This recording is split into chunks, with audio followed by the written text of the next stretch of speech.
Welcome to Renovation Ranch and the Abandoned Mansion. This episode is sponsored by our friends Simply Safe. More on them in a bit.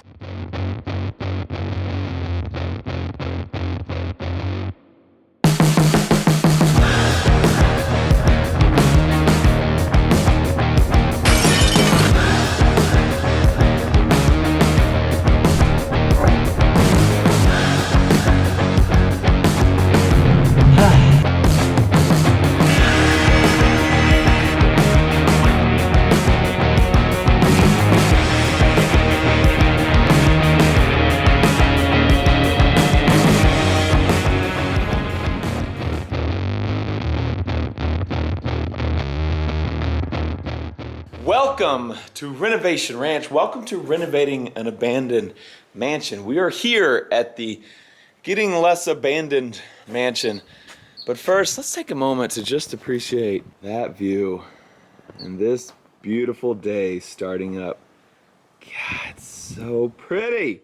So pretty. There's been some confusion with the vault. People are like, Matt, why does your vault entrance start like few feet above the ground? Like you have to walk up and then down to get into your vault. And also like, Matt, why would you not have some sort of cover over your vault door? Like when it rains, it's gonna get rain in there.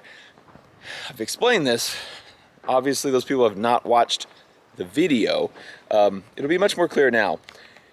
This is all new. That is my vault door. But all of this is a garage. There's no garage on this house. As big and beautiful as it was, they never started building a garage, which made this the perfect place to put a vault because you want to be able to put a slab over it. I can't dig a hole in that slab and put a vault in the floor underground there. I mean, I could, but it would just be ridiculously expensive and annoying and way too much work. But over here, I just dug a hole and we put it in there. And then we build the slab over it. So you'll see we have all this base dirt built up in here. That is also, we don't have to fill the whole thing with concrete. That's to save money, basically. A slab, like over there, a slab is not 8 feet thick.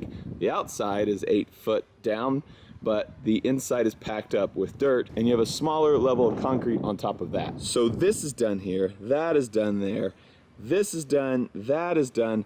This is the last remaining section that we need to build up with the base fill and bag, and we bag it so that we can have these beams that run through so that we can keep the base fill from pouring on there because we want concrete to go through there.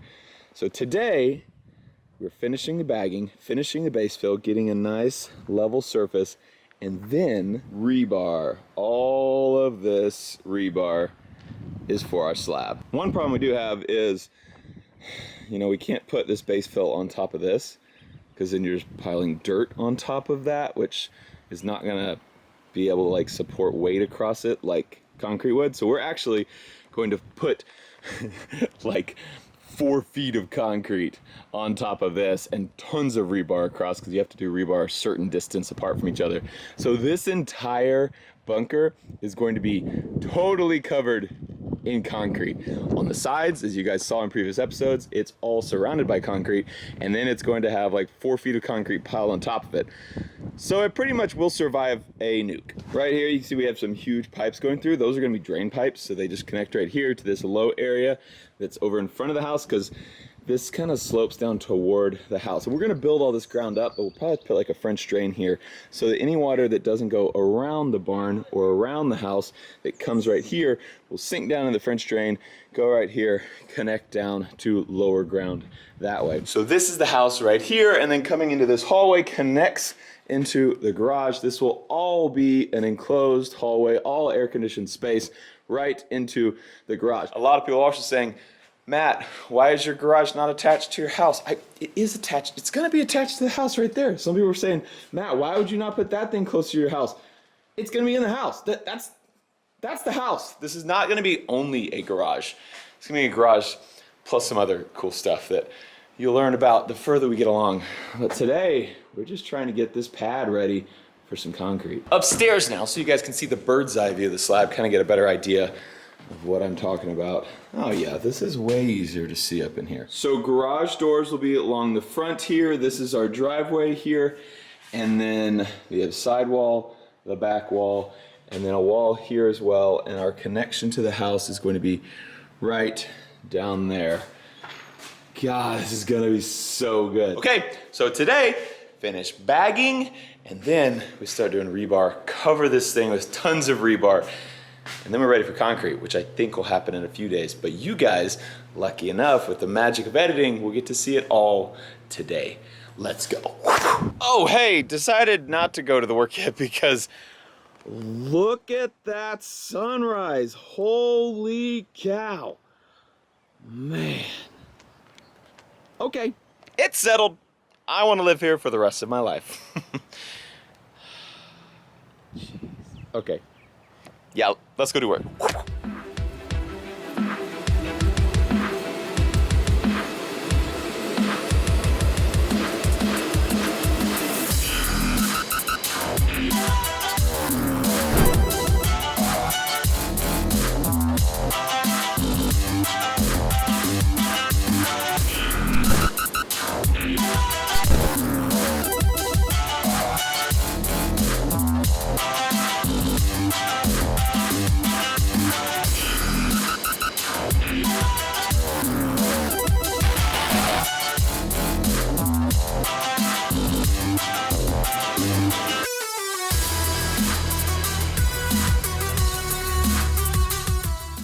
I think now may be the first time that you really can get a good idea of what we're doing here. It's been me explaining like there's gonna be a garage here and a floor at this level, guys. That's why the bunker looks the way it does. And it was just sort of hard if you hadn't like heard every word I said to know exactly what I'm talking about. This is it. So our porch was down there.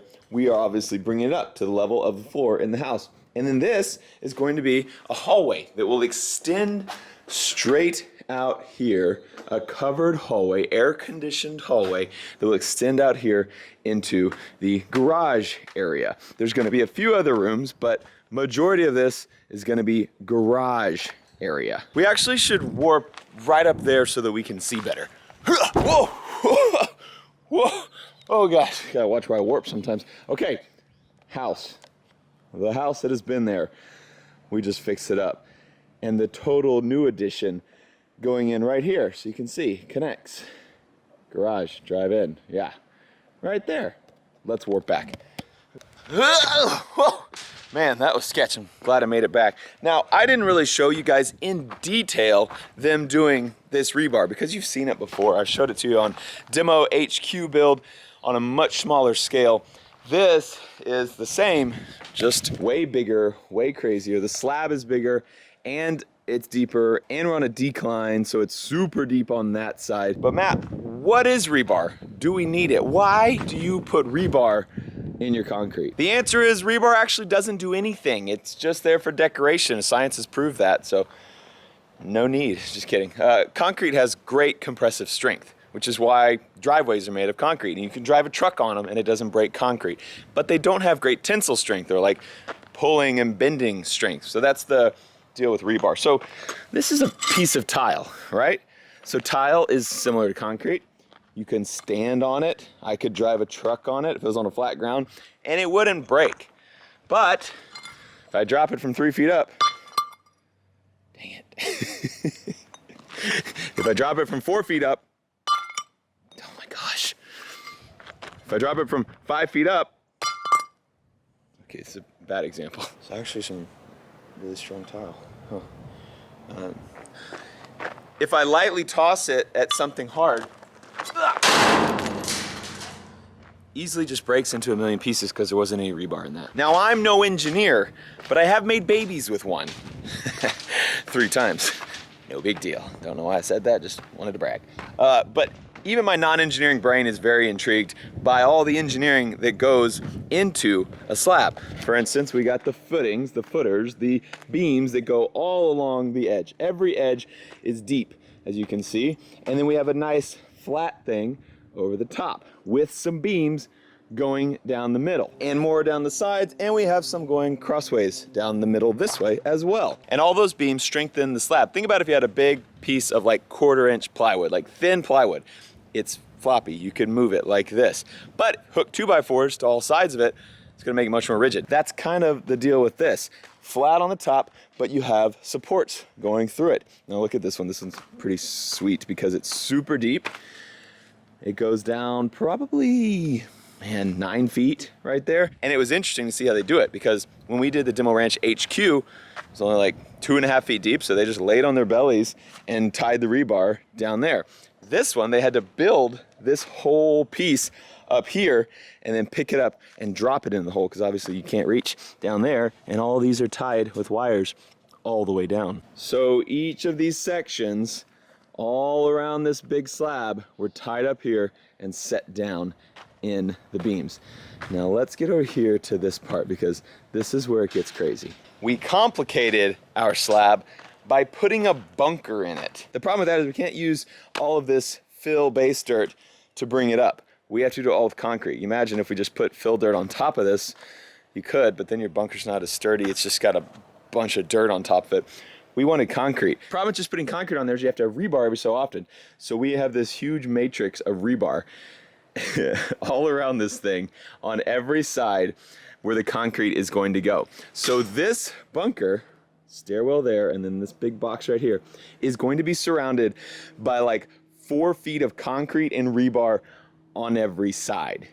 It's pretty intense. Stairwell going down, down, down, down. You can hardly even see the box because there's so much rebar covering the top of this thing. And you can see we have air pipes right here. One is to bring fresh air in the room, and one is a return to get it out. We have some electrical lines here to get electric in and out of the bunker. And we will just tie both of those into the central system of the house. Next step is we actually have to build some forms, because you want the actual garage floor where the cars sit to be a little lower than where you walk into your house, where you have like a step up in front of the cars, so that if any water comes down into the garage, it doesn't come into the house. So we need to build those forms on top of that, just little wood forms on top where the garage floor will sit a little bit lower. And one other thing we did, speaking of water, is you can see these 3 giant pipes.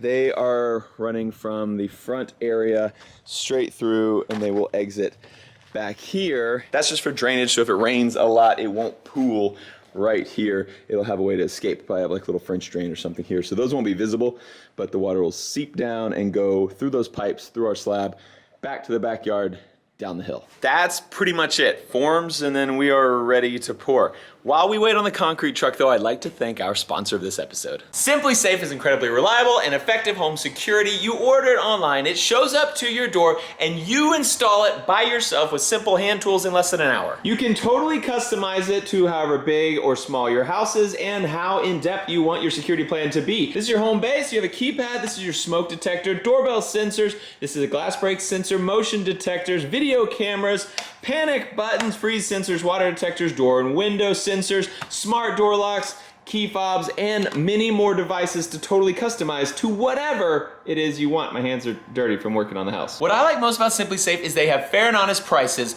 no hidden fees. It comes out to like 50 cents a day. And the biggest thing for me, no contract. So if you're not completely satisfied, you're not locked into it for like 2 years or something. You know what? It's time we go outside. Let's turn the alarm off. Alarm off. Actually, I'm a little nervous. Let's turn it back on. Simply Safe on. Super easy to set up everything with your system and test it. Someone open a door. And I'll install with double-sided tape or tiny little screws. Let's say that someone sets off an alarm. Panic button. Whoa, God! Alarm off. The system will automatically call the police if it is alerted to anything. Please visit simplysafe.com/offtheranch to learn more about how to protect your home. Thank you, Simply Safe, for sponsoring this episode of The Abandoned Mansion. Now let's go do some work.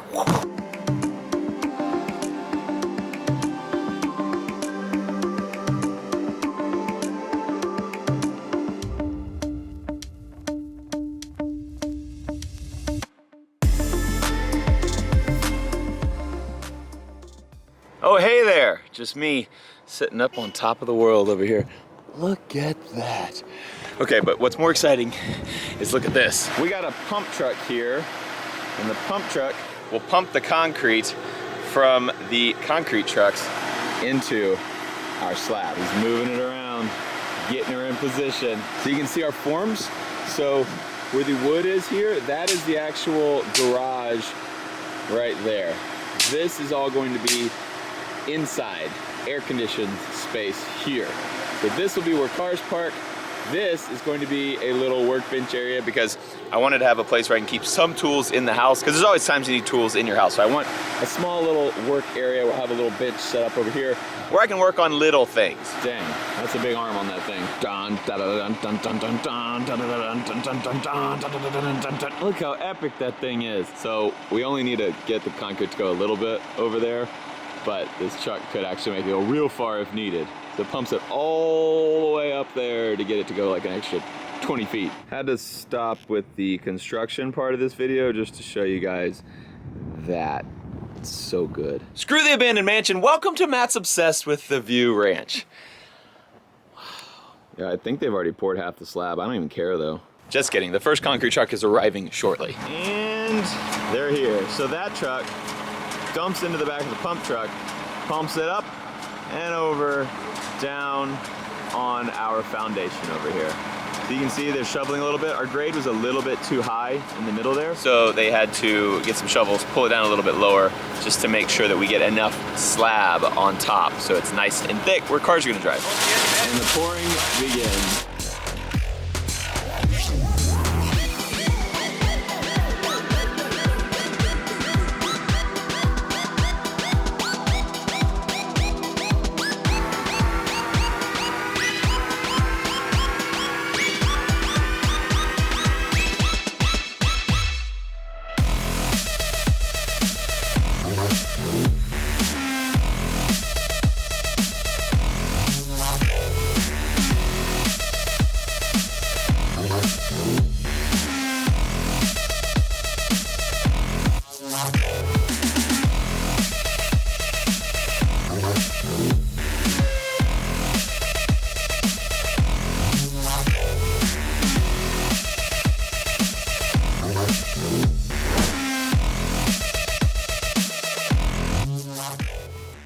Mid-pour update. Hey, family. Hey. Did you guys show up? You got your boots to go get in the concrete? No. Lincoln totally would. He would love to get in that concrete. No, I wouldn't. You wouldn't? What? So, we have, basically they've just been pouring all the beams, but you can see they've covered the bunker. There's a nice layer of concrete over the bunker, and then they just pour these beams a little at a time all the way around so that you don't fill it up with like 8 feet of concrete, because the worst thing ever would be to break out the forms. This wood that goes all the way around, if it broke, all the concrete would come out. You have to clean it all out and build the forms again and hurry, because you want to do it before like all the concrete's dry. So it'd be a big, big bad thing. But they just go around layer by layer to minimize the chance of that happening. Mayor, I was just thinking, now they can see that we're gonna have a 4-car garage, 1, 2, 3, 4. So we'll have your car, the Raptor. The Dodge is just a work truck, so I'll probably leave Earl outside. And so that leaves like 2 spots, probably one for the Corvette. And then I was thinking like One for the other Corvette. That's a good idea, but I was thinking Ford GT. There's no. Like an old one though, like a 2006. Like that's like 15 years old or something. It's just an old car. Probably not that expensive, right? You're in? I don't care whether they go inside or outside of the garage. We're not having any more cars than fit inside the garage. How about You that? can only have 4 cars? Okay, so start planning second garage. Got it.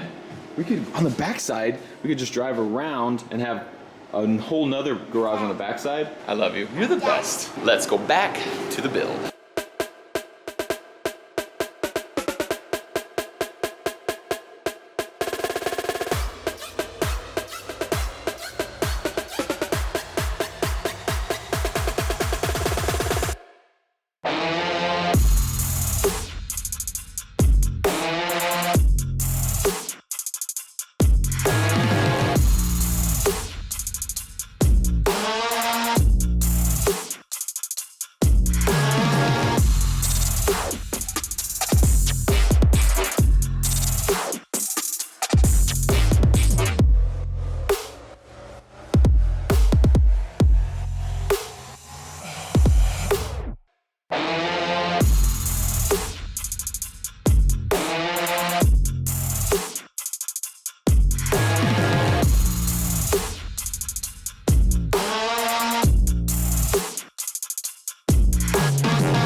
have a slab. Hey, check that out.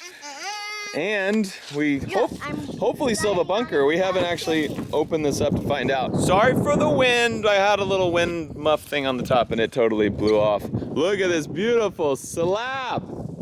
Link, you like? Yeah, I love. You love?